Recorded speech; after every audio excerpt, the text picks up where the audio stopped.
There you go. Hi everyone, welcome to today's Azure and AI Show. My name is Monica.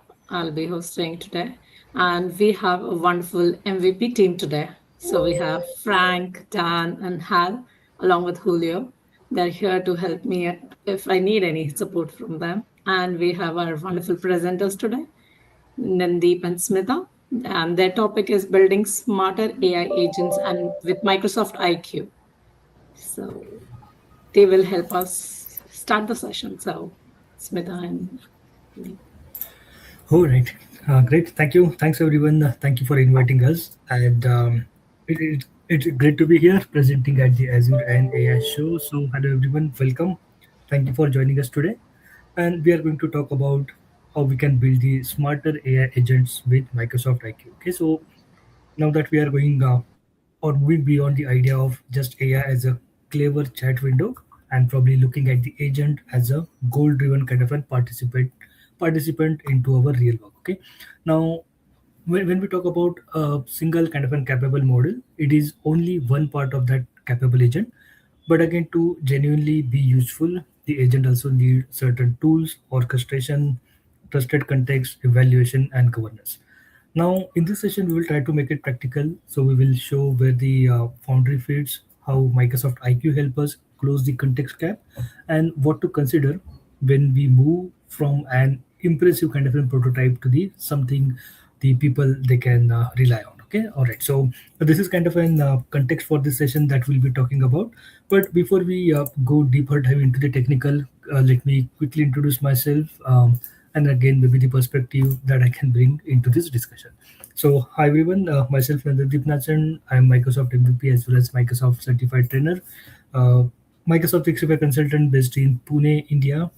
And then I spent significant part of my work helping teams translate the Microsoft 365 Power Platform Azure capabilities into the solution that organization can actually adopt to. Along with that, I do speak, write, blog, and create the video content. So you can see all of my social media channels, blog, YouTube channel, and everything onto the screen. So if in case you want to have any further discussion after this, please feel free to get in touch with me. And with me today is Smita. Hello all, myself Smita Nathan. I am from Pune, India. I'm a Microsoft MVP and I'm author of these two books. These are some of my social handles by which you can get in touch with me. So let's see what we are going to cover today. So here is our roadmap for the session. So first we will establish why the agentic AI has become the next frontier. We will distinguish an agent from familiar automation and from a conversational assistant because the terminology matters. So if we call every chatbot an agent, we design the wrong operating model around it. The second one, we will break down what actually makes an agent smart. We will look at reasoning, tools, actions, memory, retrieval, and as well as the orchestration. As we do that, listen for a recurring theme. The intelligence of the model does not remove the need for good system design. Third, we will introduce a Microsoft Foundry as an environment where the models, tools, agents, and evaluation come together. Then we will spend a time on Microsoft IQ, the context layer in this story. So we will look at four perspectives: how people work, how the business operates, and what knowledge agents can trust, and what is happening beyond the organization. And after that, we will make the ideas concrete with our two demos. So the first is focuses on building an agent, and the second shows what changes when that same agent receives real grounded context. So with that, we will move ahead and we will see that why agents and why now. Okay. So this is not simply a story about the models becoming a more capable. It is also a story about how we are changing and what we ask AI to do. So for the first wave of generative AI, The typical interaction was, here is my prompt, give me a response. So that is useful, but a human still owns every next step. So we copy the output, decide whether it belongs, and open another system, check the permissions, update the record, and follow up also. An agent changes the unit of interaction. So instead of asking only for the content, we can give it a goal also. So the agent can reason about the next step, call an appropriate tool, inspect the result, and continue until it reaches an outcome or until it encounters a boundary that requires a person. And let's talk about why now. So the because the pieces are getting together, capable models, accessible APIs, enterprise data platforms, connectors, managed runtimes, evaluation tooling, and stronger governance patterns. So the right question is not, can we build an agent? The right question is, which decisions and actions are safe to delegate, under what context, and with what evidence. So the next thing is, we are going to check from automation to agentic system. So here is the progression from the automation to agentic system. So on the left, traditional automation is a rule-based and deterministic as well. So we define the path in advance. If this happens, do that. It can be extremely fast and reliable when the environment is stable, but it is brittle when inputs vary, a step is missing, or the process changes. So the next thing is, assistants help us the answer the questions, summarize the information, and draft the content. And the natural language make the interaction easier, but the assistant usually does not own the outcome. It returns the text, the human performs the work. So an agent goes further, it receives a goal, forms a plan, reasons about what to do next, and uses the tools to act. So the important phrase is goal driven, not the prompt driven. Okay, so the path may change depending on what the agent discovers. So at the far right are the agentic systems, the multiple specialized agents contributing towards one objective. So one may retrieve the knowledge, and another may validate a decision, and another may execute an action, and another may escalate an exception also. So think about the process in your organization. Is it stable enough for automation, or does it only need an assistant? Or does it contain the enough ambiguity and a tool used to justify an agent? So the goal is not to move everything to the right. So the complexity is not the progress. So use the simplest model that can reliably own the required outcome. So, what actually makes an agent smart? Let's talk about that one. So, the first ingredient is reasoning. A model examines the goal, the current state, and the available option, then chooses a next step. So, this is where an agent can handle the ambiguity or combine the different kinds of input. But the reasoning must operate inside the boundaries, otherwise, the flexibility becomes unpredictability also. So the second ingredient is the tools and actions. So the tools turn the language into work. So they may be APIs, code functions, connector, searches, or workflows as well. A good tool is a narrow, clearly described, permission aware, observable, and where possible, reversible also. So the agent should know not only how to call it, but when not to call it. So the third one is the grounded context. A memory carries forward relevant state, retrieval brings in documents, data, and facts from the trusted sources. So this is then the difference between an agent that sounds right and one that can show why it is the right. So the model capability, tool access, and the context reinforce one another.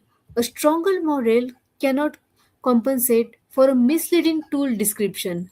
A perfect API cannot compensate for missing permissions, and a large knowledge index cannot compensate for stale or contradictory sources. So, this is where the Microsoft IQ enters our story. It provides a way to think about the different kind of context and enterprise agent needs.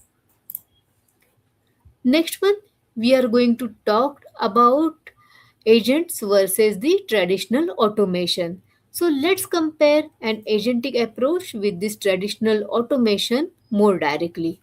So when it's come to the traditional automation, it begins with a fixed path. We model every branch and then we can anticipate. So this gives us predictable behavior which is valuable for the high volume, stable, regulated processes. But when reality is different from the diagram and the flow may stop or route to a generic exceptions queue. A process change often means a re-engineering the workflow. An agentic approach begins with a goal and allows the path to be discovered. An agent can interpret an exception, gather more information, select another tool, or ask also for the clarification. So the change may be handled by updating the instructions, adding a knowledge, or exposing a new tool rather than rebuilding every branch. So that flexibility comes with a cost. The behavior is no longer fully predictable by design and it must be evaluated and guarded also. So here's a practical decision rule. If you can enumerate the path and the cost of deviation is high, prefer deterministic automation. And if the task requires uh, interpretation across the varied inputs, but every action can be bounded and observed, an agent may add the value. So, in many real solutions, the best architecture is the hybrid. The agent handles the interpretation and exception routing, while deterministic workflows handle the final transactions. So do not ask automation or the agents. Ask which part requires judgment and which part must remain deterministic. All right, so now that let us get into our main thing and let us start talking about Microsoft Foundry. Okay, so again, we are not be just concentrating on Microsoft Foundry as one tool to create your agent, but also we will be switching between various tools, even with Microsoft Copilot Studio, Copilot SDK, and so on. Okay, but to start with Microsoft Foundry, it is a part of our story where agents get built, and again, this is a place where we can play around with the agents, the production ready kind of an agent into the system with the help of instructions, models, tools, knowledge, memory, orchestration, identity, evaluation, and so on. Okay, so first thing is model is very important, but the quality of the overall agent depends on how these all elements they work together. All right, so let us get started. So Microsoft Foundry at a very glance is like it brings together all of the models, agents, tools, and evaluation into one platform that can be reached through a portal, even through SDK, as well as through API. So let me just quickly go to the Microsoft Foundry. So this is the Microsoft Foundry new portal that we have got. And again, this is a place from where we can discover all of the models. And when I was just checking today itself, and we have almost 11,600 plus kind of models which are available here to start building our agent. So that means we do have huge number of models that to choose from. Now with that, let us quickly go into a small kind of a demo, a very basic demo, like how we'll be able to build the agent with Foundry, and then we will go for like why do we need IQ in this case, right? So let us go very shallow, just smaller thing like how we'll be able to build the agent. So we'll go on to the build agent. Right now you can see that I do have few types of agent here. So this is one of the agent which is prompt based. Another one is prompt based, but at the middle even you can see that I do have hosted agent as well. Okay, so that means instead of directly creating those from the Foundry portal, I can maybe host them into a container and make them run onto the Foundry portal as well. Okay, so even those options are available. Now, as we go on to the new agent, we do have these two options if in case we want to create it as a prompt-based kind of an agent or a hosted agent. As soon as we go on to building of the agent, let's say I will just name it as a hotel agent.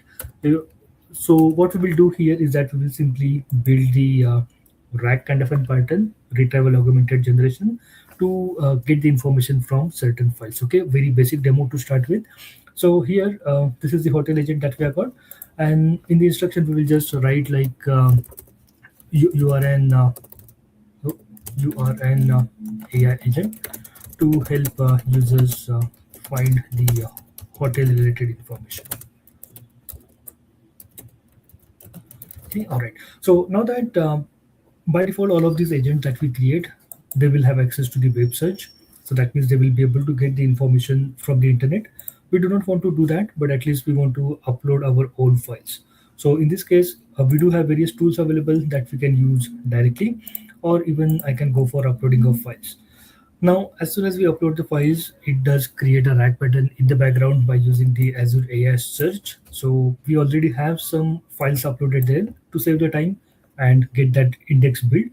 So all those files that you can see, like we do have few hotel information from various cities, for example, Las Vegas, New York, Dubai, and so on. So we are just going to attach this here, and that's it. So this is going to be a pretty much basic demo to start with. I will just save this agent so that our first agent will be saved. And as soon as it's saved, I will say like um, suggest me hotels in Dubai. Okay. Correct. Very basic. So what it is going to do now is that it is going to get that information from the RAG pattern that we just have built here. So this is nothing but our RAG pattern, the retrieval augmented generation. And this is the proof that here is the citation. Okay. So here you can see that we do have certain citations coming up, which shows that this particular information is being referenced from this file, which is inside of our index. Okay. Very basic. But now what you must have seen here is that as soon as I create the agent, every time in that agent I have to go and configure the tool. Now to overcome that, or maybe when we will start building more complex kind of an agent, what will happen is like we will go into the tools, and again there will be various tools that will be connecting to. So specifically there are three types of tools which are available. First thing is the configured one. Again, the work IQ is one of that we will be using in the later demos, but definitely there are some pre-configured kind of tools that we can use as it is without any configuration. We can just plug and play with those, and it will help us to get the information from those systems.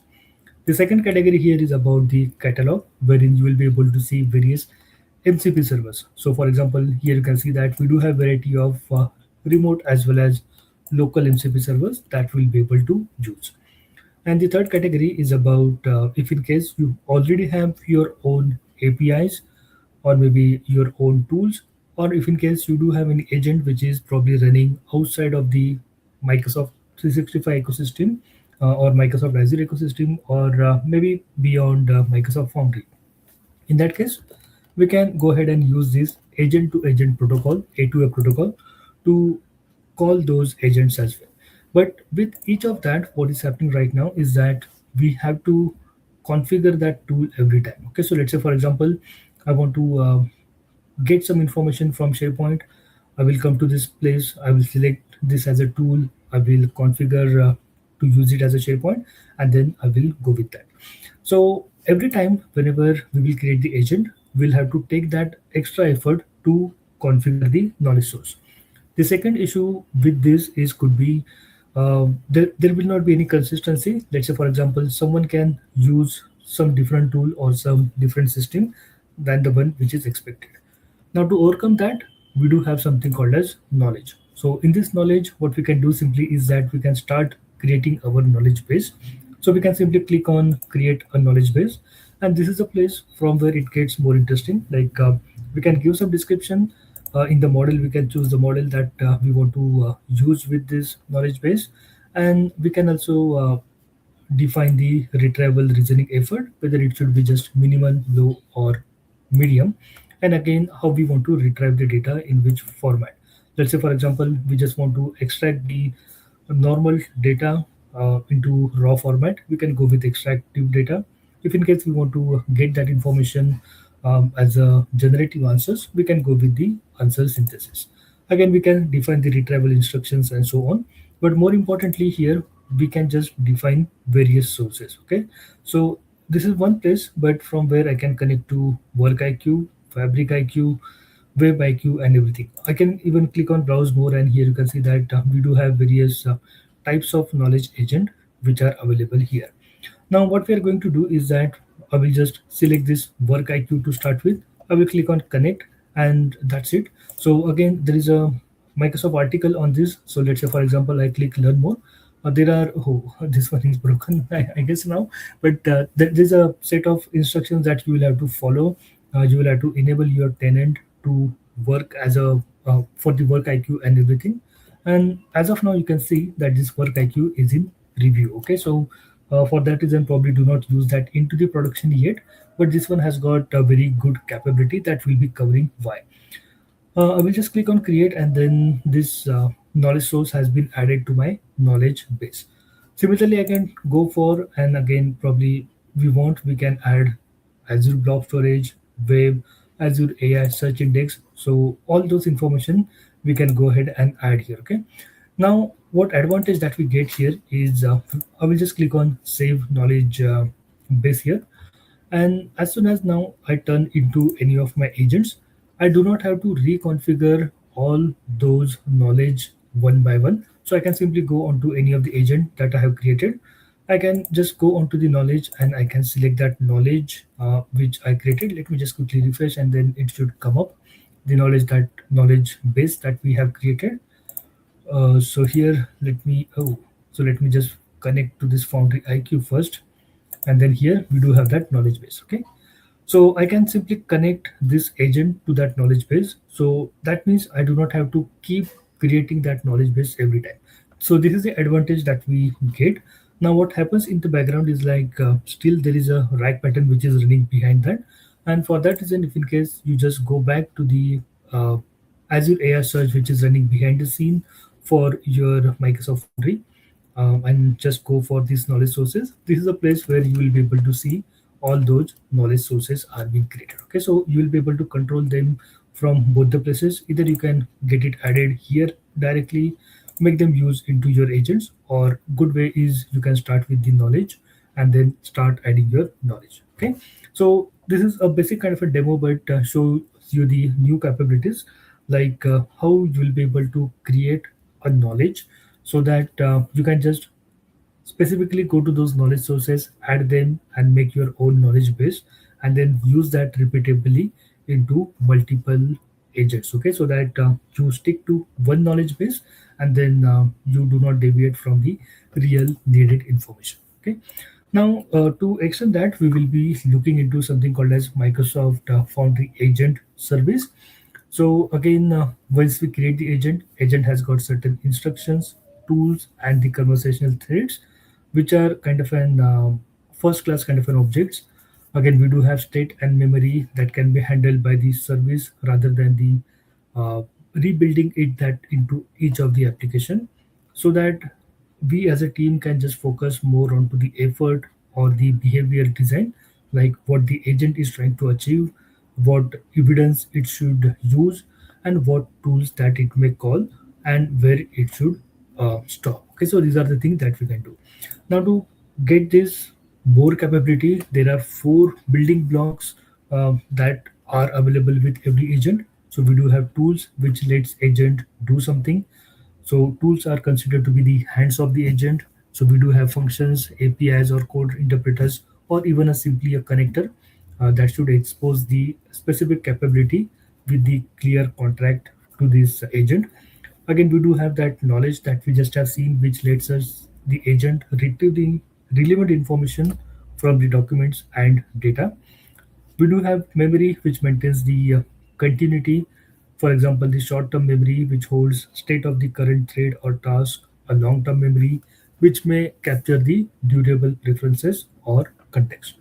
And then lastly, we do have orchestration, which coordinates the work. So a single agent, it may be sufficient, but for the complex objectives, we need to have multiple agent, and then we need to hand off the work across those explicit boundaries. Okay, so in that case, we can go for the orchestration. Now, with that, let us come to the major part, that like why we do have this Microsoft IQ. So Microsoft is about a context that makes agent smarter. So now we use the word context very frequently here, but it can hide several different needs. So for example, does the agent need to know who owns the next step? Does it need a consistent definition of a customer or a product? Also, does it need approval policy? Or even does it need to know what has changed in the market this morning? Okay, so those are not the same retrieval problem. They involve different sources, different permissions, even the freshness expectation of the user of the agent, as well as any kind of an risk which are involved. So think of Microsoft IQ not just like more data for the model, but as the way to bring the right context into the agent's decision at the right moment. So that is what we are going to see, like how Microsoft IQ bridges that context gap. Okay, so in a very simple sentence is like a capable model with no context can be confident as well as wrong. Okay, so a general model does not automatically know how your people work. It can infer like who owns the decision from the organization chart alone, but it cannot know the informal kind of an hands off that can make the process succeed. Okay, so for that reason, we do have something called as Microsoft IQ, which tries to fill that entire context gap. So it can see like how your people work, so and also like it does not know how your business is structured and everything. So all those gaps are being filled out by the Microsoft IQ. So now let us try to see like what those Microsoft IQ composed of. So Microsoft IQ is composed of four features that we have onto the screen. So first thing is work IQ. So work IQ describes like how employees work. For example, the people, collaboration patterns, meetings, communication, workflows, any kind of an handoff procedure, and so on. So it helps agent to understand a human operating context around a task. The second pillar is about fabric IQ. So it describes how the business operates. For example, the entities, definition, system of record, actions, which gives organization a consistent operational model. Third thing, we have got the Foundry IQ, which describes like how agent unlock the trusted knowledge. For example, there could be certain policies, approved content, authoritative documents, retrieval, citations, even the freshness of the content. And lastly, we do have the Web IQ, which extend the context beyond the organization. For example, it can help us to retrieve the current web information like news, images, videos, and so on. Okay, so these are kind of an layers uh, which which help us to answer various different questions. For example, who is involved? What does this business object mean? Which source is authoritative? What change outside of our walls and all those things. Now, when we have probably a single agent, it may use more than one layer.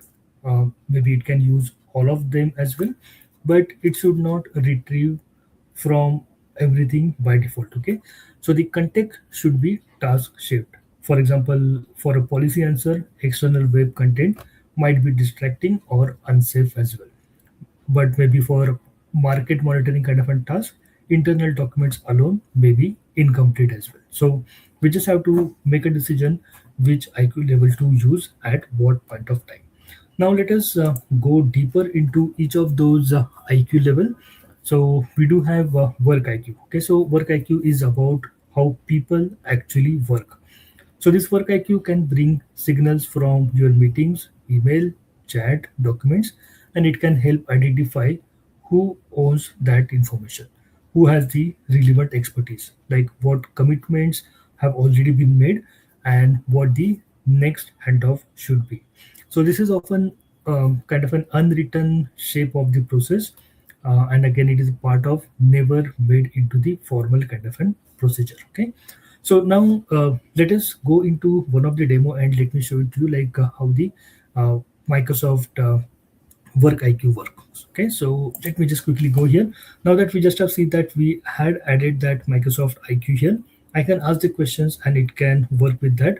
But also I'm going to show you same demo from the Microsoft Copilot Studio. Okay, so what I will do is I will just quickly go ahead and try to create a new agent. And right now you can see that I'm into the new Copilot Studio experience as well. So I will just name this agent as the work IQ agent. And I just want to give some instruction to this agent saying like you are an agent powered by work IQ. Your role is to help employees get the work done by using organizations connected work context, including relevant people, emails, meeting, and so on. And just that help user to find, understand, summarize, and act on the work related information. Okay, and so on. Now, here as well, we do have flexibility to choose our own model. Probably I will just simply go with the Cloud Opus 5, which is the default model as of now here. Now, what we will do is I will just simply go on to the preview, and I just want to see like how this particular work IQ works. Okay. So, okay, before that, what I have to do is I will have to add the knowledge. Okay. So I will just go on to the adding of the knowledge. We'll go on to the advanced, and okay, so here I do not see that part. Just give me a moment. Oh, okay, let me just save this first, and then we will try to take it one more time. Okay, let it save. But okay, meanwhile I can go on to the tools as well, and here we do have various tools available, and from here I will just try to search for Microsoft IQ. And okay, so here as of now, okay, probably I was getting the Microsoft IQ here. Let me just try to search for IQ.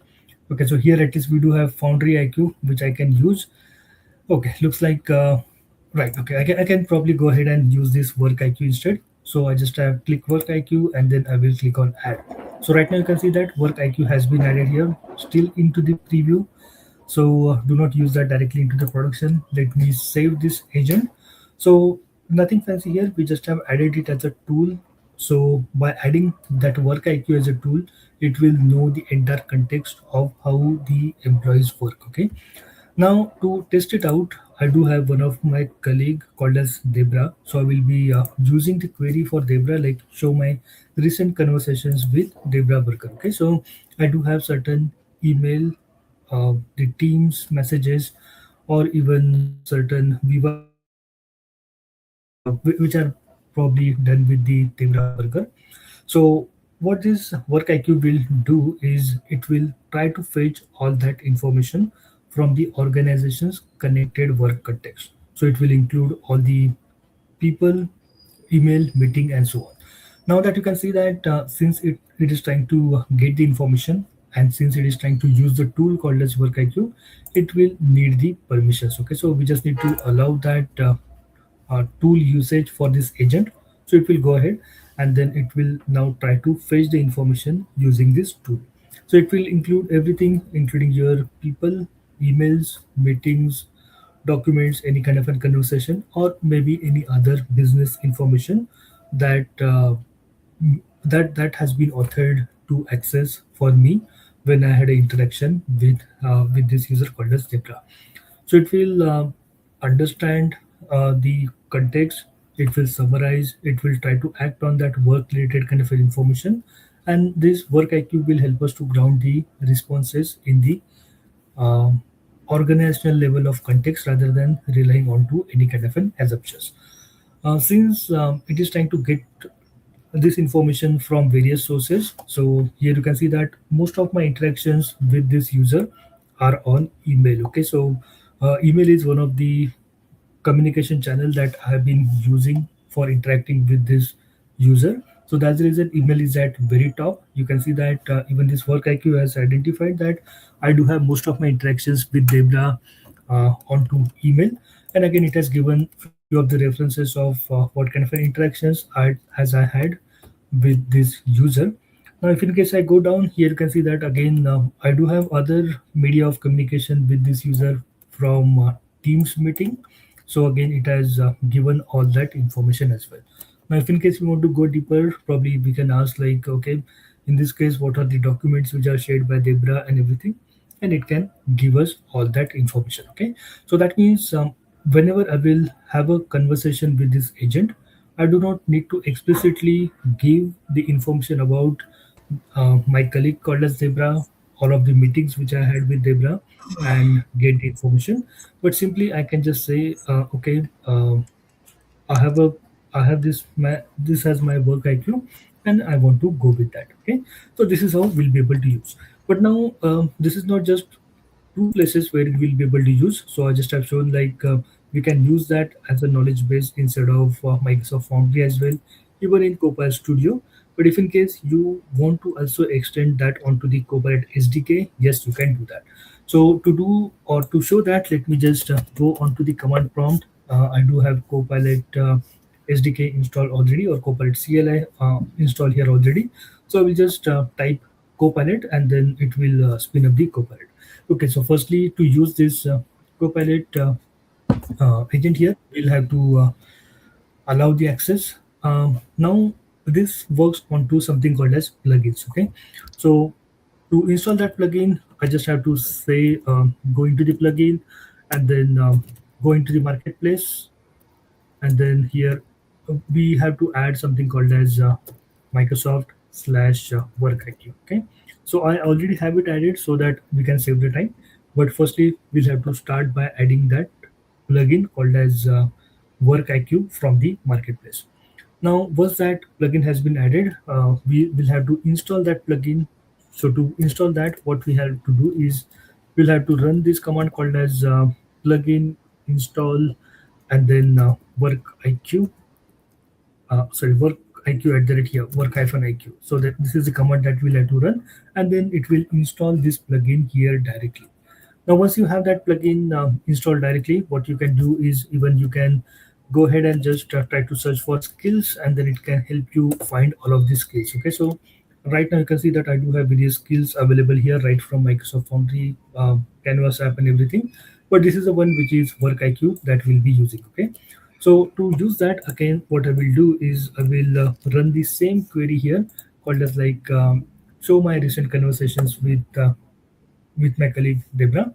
Okay, so in this case, I have not yet logged in, so I will have to just do slash login so that I can log in. Okay, just give me a moment. But okay, if in case it takes too much of time, probably I will just skip this demo. Okay, right, this is fine. Okay, now let me. Okay, so now it has reloaded all those MCP servers that I already have used with my session. Now I will again go back and then ask it to show the conversation with my colleague called as Debra. We are going to get the same result, almost the same result that we also saw from the Copilot Studio. But let us see that. The only point I want to make here is like, oh, okay, looks like some error here with work IQ. But okay, let me just try it one more time. So the only point here is like we do have work IQ, but yes, we can use that work IQ in different context. Okay, so okay, looks like I'm getting some errors here, but you just have to believe me that yes, we can use this work IQ with GitHub Copilot CLI as well. So we do have one work IQ, but we can use it all across, maybe instead of Microsoft Foundry, Studio, as well as with the GitHub Copilot CLI as well, right? So that is what we have got for the work IQ. Okay, so with work IQ, you do not have to set your context every time, the people that you work with, the information that you want to retrieve, and everything. Just use the work IQ, and it will help you stay into the context of what you do already. And again, we do the best example that we have got here is which is upcoming with Microsoft Scout as well.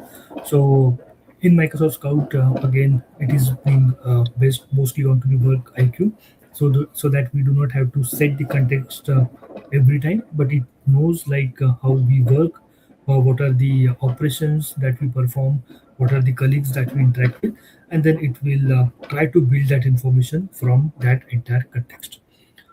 All right, so now let us move ahead. We do have another thing called as Web IQ, which provides the context beyond our walls of the organization. So it can bring the current information from the internet, from the web, maybe news, images, video signals into the agent's work.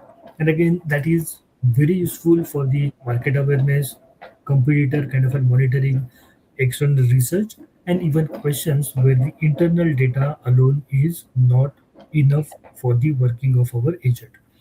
Now again, we can reach for this layer when the answer depends on what has changed today, or when an external claims needs a second kind of a source. For example, a briefing agent, it may combine internal account context with recent public developments. Maybe a research agent that may compare internal position with public guidance and so on. So these are few of the use cases wherein web IQ will be more effective. Okay. Again, let's say for example, when we have the open web, which requires different trust posture. For example, sources which vary in authority, freshness, intent, as well as quality. In that case, we can go for this web IQ. Now, another thing like how to access WebIQ, since it is still into the preview, we directly do not have option to use it. But what we can do is we can go to something called as HTTPS WebIQ dot Microsoft dot AI, and then this is a place from where we can get started using WebIQ. Right now, it is still invitation based, so we just need to join this waitlist, and then once the request is approved, we'll be able to get started and then use that web IQ here directly. Okay, so as of now, my tenant is not authorized for that, so that's the reason I won't be able to show that as a demo. But while if in case you're still waiting for web IQ to get into the picture, meanwhile, what you can do is you can just simply use the Bing kind of a search which is available. But again, once the web IQ comes into the picture, definitely we'll have some more context, as well as we'll have some more advanced kind of a thing, so that we can use this kind of an agent for market awareness, external research, and everything. But as of now, until web IQ probably becomes very much available for everyone, what we can simply do is we can go ahead and then probably we can add a sources for this web. Okay, so this is nothing but just the Bing search, but until at least web IQ becomes available, this is just the alternative that we can use here. All right, so just moving ahead, then we do have Foundry IQ, which focuses on the knowledge your agent can trust. So again, it brings the retrieval across approved kind of a documents and knowledge bases, maybe with citations and freshness that can be inspected. And it also supports the idea of one knowledge layer, which is kind of an serving multiple agents. So now team, they do not need to create a separate inconsistent copy of the organizational truth. And this is what we also have been seeing into this demo as well. So here you can simply go onto the knowledge and you can create your knowledge. Okay, and then we can use that as a Foundry IQ that has got the organization's truth, which is probably a one copy that everyone can use this. Now, you can reach for this layer when we want to maybe have the policies, compliance, product truth, or maybe another authoritative kind of a source, which is required for the functioning in various agents. Now, for example, if employee asks like, what is the approved process for something, now agent should retrieve that relevant policy. It should be able to identify the applicable section and even cite that into the agent conversation. Now, if the source has changed, the answer should reflect the current approved version as well. And for all those scenarios, having one knowledge source or knowledge base will be a strong kind of an implementation for your agent. Again, we can have the knowledge which design probably with more index file. It can also establish source ownership, effective dates, version rules, metadata, permissions, and so on. So this is just one source of information that can be used across various agents. So again, just to reiterate, what we can simply do is we can just start by creating a knowledge base. So you can see the one that we already have created. Once we create that knowledge base, either we can go with the output mode as extractive data or answer synthesis, and here we can keep adding multiple sources. So let's say in the one foundry IQ as well, we can add multiple sources including work IQ, fabric IQ, Azure blob storage, and so on. So let's say, for example, we do have few policies which we have added into the Azure AI search. So yes, we can use that, and at the same time, again, we can use the information maybe even from SharePoint or maybe on WebIQ and so on. So let's say, for example, we do have specifically for SharePoint, we do have two sources here. So this one is the index one, wherein it will index the SharePoint content into the Azure AI search, and then again we'll be able to use that. If in case we do not want to do that, we want to have a live query, in that case we can go for the Microsoft SharePoint remote, and then it will be able to retrieve the information directly from there. But definitely here we do have options to combine multiple knowledge type together so that we can create one knowledge base. Now, once this knowledge base is created, you can simply go back to your agents and try using that. So let's say, for example, this is the okay, probably this is the agent that we had created before. So what we can do simply is we can go onto the knowledge and then attach that knowledge base here. Okay, so this is how we have attached the knowledge base. Now, what is the advantage of this is, let's say, for example, over the time the organizational level knowledge changes. We do not have to go into each of the agent to make those changes. Maybe take out some information and add the relevant one. We will just make changes to the knowledge base, and then that's it. We'll be able to use it from there directly. So this is the advantage that we get with the Foundry IQ. Now the last piece here is Fabric IQ, which is about the how the business operates. So it's at the shared model of the business entities, maybe a live data from the system of record, or maybe actions that the agent is permitted to take. Again, this is very important when answers must reconcile with reporting, or when the agent needs to change a record rather than just finding that information from somewhere. So maybe consider a simple term, maybe a customer. So we do have various aspects like sales, finance, support, product teams, which may each hold a different kind of an representation. Now, once we have a shared kind of a business model that help agent to understand that these records refer to the same underlying entity and which definition applies to the current task. So we should reach out to the Fabric IQ when the agent needs current operational kind of a truth. For example, inventory, account status, order state, capacity, and so on. So it is also relevant when agent needs to execute the allowed action, for example, updating a case or initiating a workflow and so on. Okay, so that is where we will be able to use that. Again, since I do not have the Fabric license, I won't be able to show you the entire demo, but what you can do is we can simply go onto the fabric.microsoft.com, and this is a place from where we can create our own Fabric workspace, and even as needed, we can go onto the ontologies and so on. We can create our own ontologies, and we can also create our agents. Okay, so right now in this case, I do have this as a public source which is available. So on that table that I have created here, we can create the agents as well. And again, we can call those agents maybe in Microsoft Foundry as well. And even let's say, for example, when we want to use this Fabric IQ as a knowledge source, we can simply go into the knowledge base that we have created. So this is a knowledge base that we have created already. We can simply go into the add source, and we can add the Fabric IQ. Okay, so it will help you to get connected to Fabric IQ. We can connect to the workspace. So right now you can see that yes, I will be able to use this lake house, which I already have it configured here. I can just click on create, and then it will help me connect to that Fabric IQ.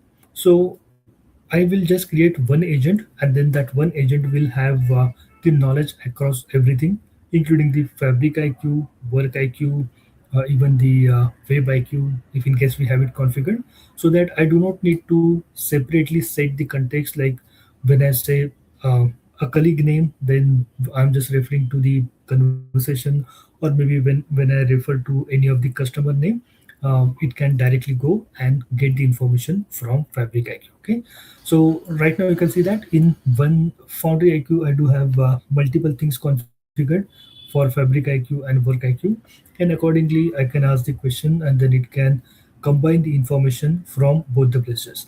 So let's say, for example, in my conversation with my colleague, I probably have used any customer information, which may be also present into the Fabric IQ.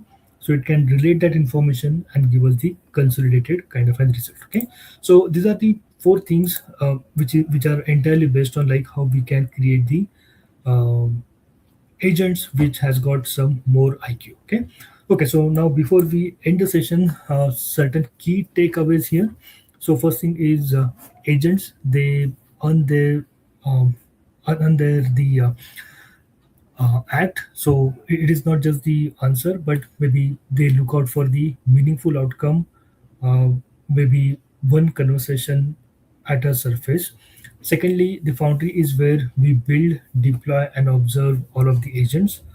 Microsoft IQ has got the context which makes them feel right. So it can get the information from various sources. It connects the tasks to how people work, how the business operates, which knowledge is authoritative, and what is changing outside of the organization using those four IQ levels. Other thing is we can ground narrowly, we can evaluate the um, agents, we can ship one at a time as a workflow as well. So simple thing here is like start smaller, and again get more on top of that. Maybe we can start with a narrow workflow with a clear owner, trusted sources, bounded tools, and so on. And again, once we reach at some safe kind of a path, we can again now reach that escalation path. So we can teach more to the agent about the broad kind of an enterprise level, and make it as an enterprise level kind of an agent, right? Okay, so that is all we wanted to leave this session with, that there is a Microsoft IQ which will help us to build the smarter kind of an agents. All right, so with that, thank you very much for giving us this opportunity. If in case there are any questions, we can take them. But if in case you want to get in touch with us for any further discussion, here are our social media handles to reach to us. Thank you so much, Nandeep and Smita, for such an insightful session. We got to know a lot about work IQ and all. Thank you. Thanks. Thank you. So for the next session, Tiago is not able to join due to personal emergency. We hope he is well and is good with his family. So we won't have any second session, but anyone else has questions can ask in comments. Great presentation and demo. Nadeep and Smita, very good. Thanks very much. Thank you. Thank you.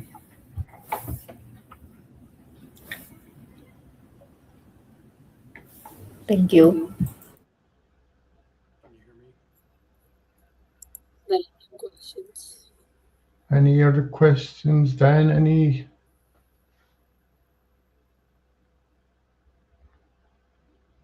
You're on mute there, Dan.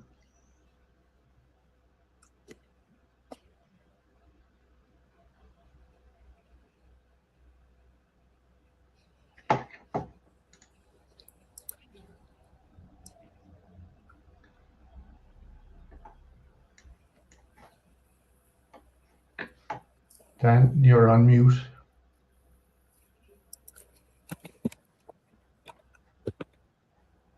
Can you hear me now? No, we can't hear you.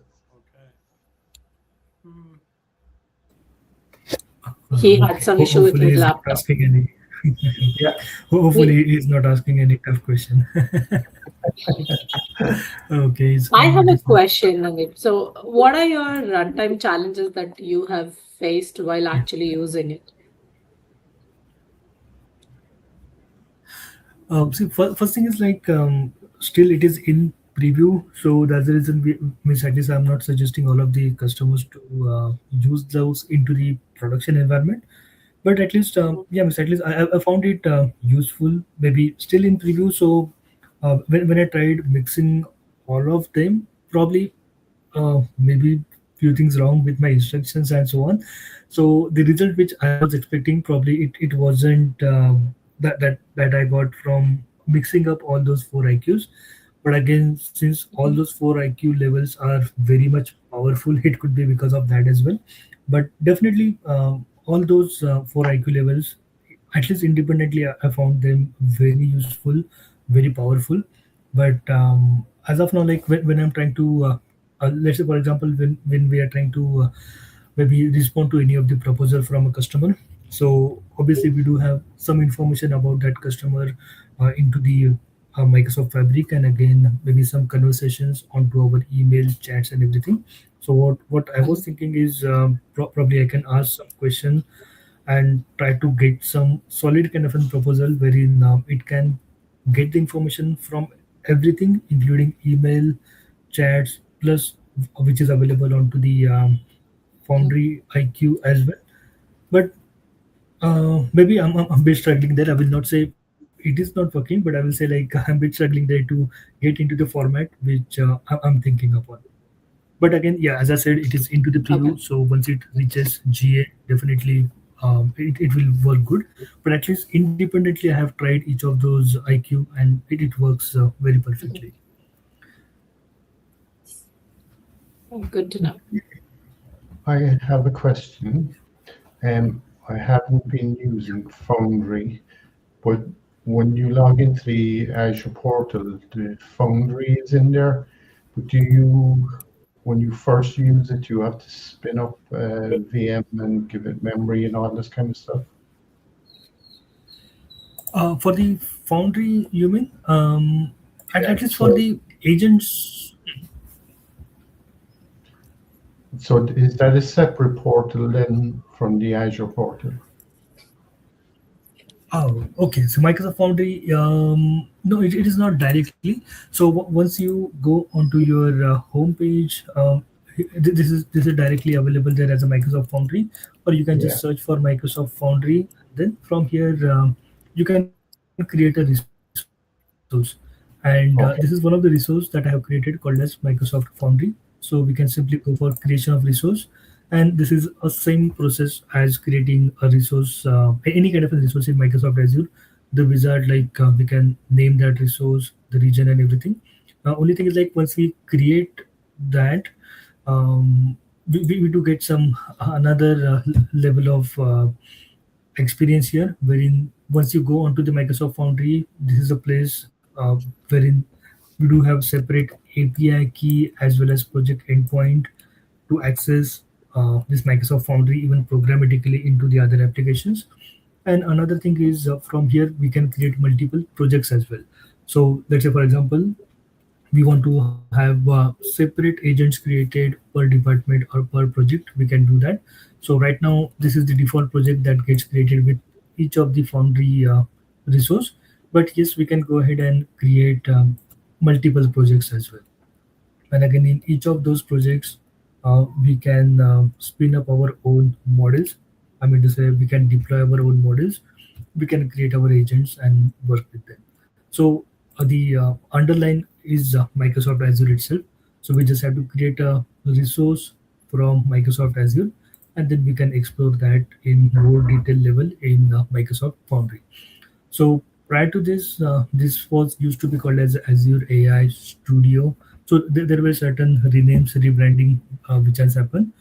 But this is kind of a studio wherein we'll be able to combine all of the AI related functionalities all together. So let's say, for example, even we do have the conversation kind of an or um, the translation services, conversation services, and so on. So we'll be able to combine them all together here and then use it under one umbrella of Microsoft Foundry. Okay, that's great. That explains that. Thank you.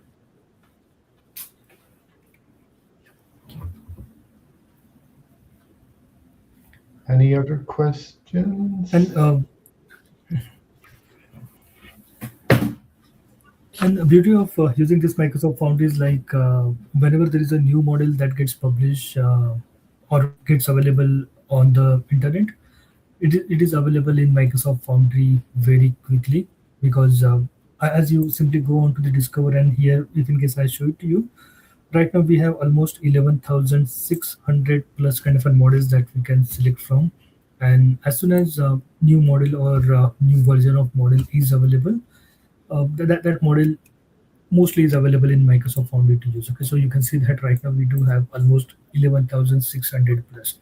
Maybe just last or maybe a couple of weeks when I was looking at this at more close level, it was 11,500. So maybe just 2 to 3 weeks, and we do have 100 plus kind of models availability here.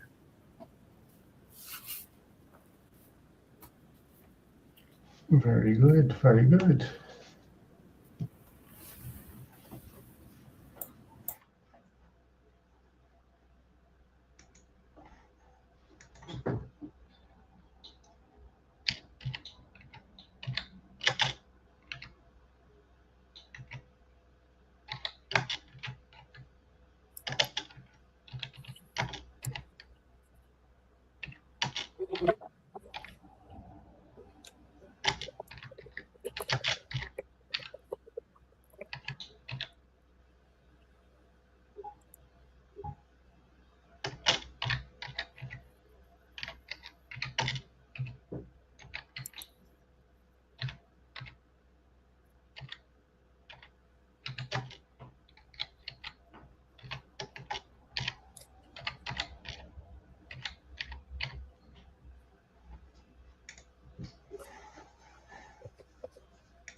Okay, so we are up for the hour. Thank you everyone for joining. Thank you, Sandeep and Smita, once again for such a wonderful session and an overview. Thanks, Frank and Dan and Julio for the time. Thank you, everyone. Yeah. See you again Thank you, next everyone. week. Thank you for this opportunity, and it was nice to see you. Thank you. See you soon again. Take care. Thank you. Thank you. See you all again next week. See you. Sounds like a plan. Thanks all.